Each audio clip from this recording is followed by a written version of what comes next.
Magandang araw mga kaibigan. Bigyan natin ng reaction opinion itong post ang balita ngayon. Title, marami pang susunod. Ito ang reaksyon ni retired Major General Romeo B. Poques kaugnay ng pagbibitiw sa pwesto ni Attorney R.J. Lim, Assistant Director ng National Printing Office. Sa isang pahayag, pinuri ang naging hakbang ni Lim, isang desisyon aniyay bihira, ngunit napakahalaga sa panahong madalas inuuna ang kapangyarihan, posisyon at kaginhawaan kaysa prinsipyo. Ayon sa general, ang pagbibitiw ni Lim ay patunay na may natitira pang mga opisyal sa gobyerno na handang piliin ang konsensya. Sa mga taong nasa gobyerno tulad ni R.J. Lim na piniling unahin ang konsensya kaysa kapangyarihan, posisyon at kaginhawaan, hindi pa tuluyang nawawala ang pag-asa sa bansang ito. May susunod pa. Ayos. So, itong si Attorney R.J. Lim, napakaganda yung sinulat niyang post kung bakit siya tuluyan ng nagbitaw sa posisyon. Hindi na daw niya masikmura ang nasasaksihan niyang korupsyon, sinasadya. Hindi na pwedeng maging tahimik pa ako, sabi niya, at nakahanda kong paninindigan itong aking ginawa. Marami man ang magagalit sa akin, sorry na lang, sabi niya, but kailangan ko nang piliin ang tamang landas dahil ang pananahimik ay nangangahulugan ng pakikipagkutsaba. Lumalabas sa kanyang post na handa niyang isiwalat ang mga nasaksihan niyang panluloko sa Marcos Jr. administration. Ito pong National Printing Office, under ito ng Presidential Communications Office. So, lumalabas sa kanyang post kanina na malapit siya sa Pangulo at mas pinili niyang tumiwalag sa gobyernong ito kaysa yung manatiling tahimik. At abangan natin sa mga susunod pa na mga bukas makalawa ang kanyang pasabog. Kasi sabi niya, handa ko silang panagutin. So, isisiwalat niya ang mga nasaksihan niyang, malala ko tuloy si sino yung galing sa SMNI, si Mike Abe. Diba, nag-resign? Kasi, sabi niya,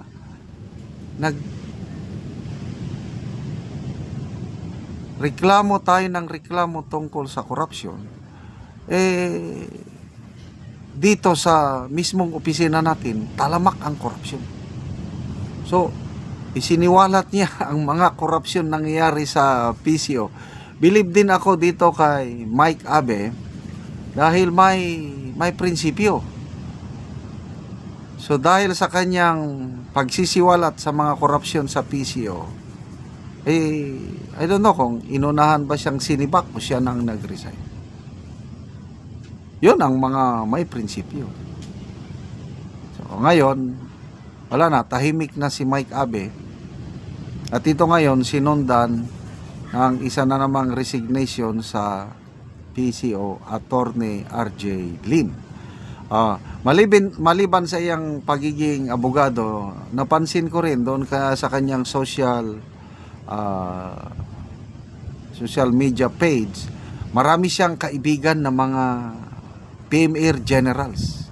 Tinignan ko mga common friend namin. Malapit siya sa ang may nakita kong post is malapit siya kay Major General Ronald Alcodia, ang commander ng Army Reserve Command. So may litrato silang dalawa. So well connected itong si Attorney RJ Lim. At agree ako dito sa pahayag ni General Pukis na may pag-asa pa ang ating bansa. Habang mayroon pang mga katulad ni Attorney RJ Lim na inuuna ang konsensya kaysa sa posisyon at kapangyarihan. Sabi nga ni Attorney RJ Lim is nai-inspire daw siya sa ginagawa ni na Congressman Leandro Libeste at Congressman Kiko Barsaga.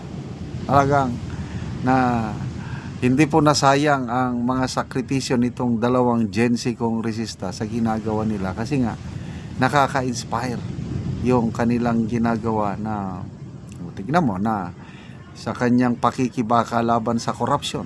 Sinuspend nila si Congressman Barsaga, okay lang din sa kanya. Ito ngayon si Congressman Libeste na nahaharap sa isang reklamo sa Ethics Committee na natutuwa naman siya dahil may mas pagkakataon pa daw siya na isiwalat ang alam niyang kabulukan ng Kongreso. Ang pinakaletes ngayon na yung 2 million na Christmas bonus ng bawat kongresista, kanya-kanyang deny. Itong si Congressman Ridon nung una, walang Christmas bonus. 13th and 14th month lang natanggap namin. Mamaya ngayon, inamin niya na mayroong 2 million natanggap, kaya lang hindi napunta sa aking wallet o pitaka. Tell that to the Marines. Sinong maniniwala na hindi napunta sa inyong pitaka? So, ito na ang daming mga nagdi-deny. Kaya lang, mismo si Congressman Ronald Puno umamin na pang-Christmas yun para sa mga barangay captain. Ay, grabe naman kayo, barangay captains, 2 million. So, grabe talaga. Para bang sinsilyo lang ang kanilang 2 million sa Kongreso. Salamat mga kaibigan sa inyong pagsubaybay sa ating channel. Nakakatulong kayo ng malaki sa tribong Talandig ng Bukidnon dahil income natin sa channel na ito is pantulong sa tribo. Namimigay tayo ng libreng yero at pako para makapagpatayo sila ng mas maayos na tirahan. Panoorin nyo ang video na ito. Una ni ang natagaan og sen.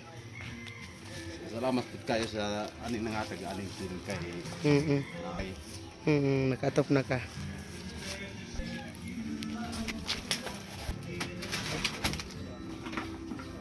Ug karon mo na ni ang itsura sa atop sa balay sa natagaan na Mogero. So dako na gid kayo og mga buslot. Makita gid nato nga karaan na gid kayo ang iyang ngero. Ang putol-putol na ang ngero. Makita gid nato nga wa na gid nagpariha. So muna ni ang ilang pagpuyo sa ilang kahimtang sa ilang abuhan ng gani, ilang kusina. Muna ni ang ilang kahimtang, ilang tuluganan. O karon kol pila na ni ang imong atop ka tuig ay ani nang itsura buslot na gid kaayo. mga napulo na ni katuig. Napulo na katuig.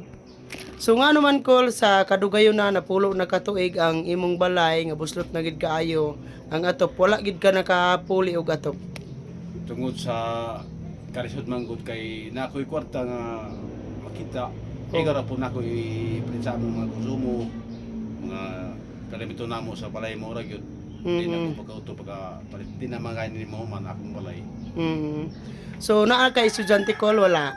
Na Pila ka buok imong estudyante? duwa na college ang isa.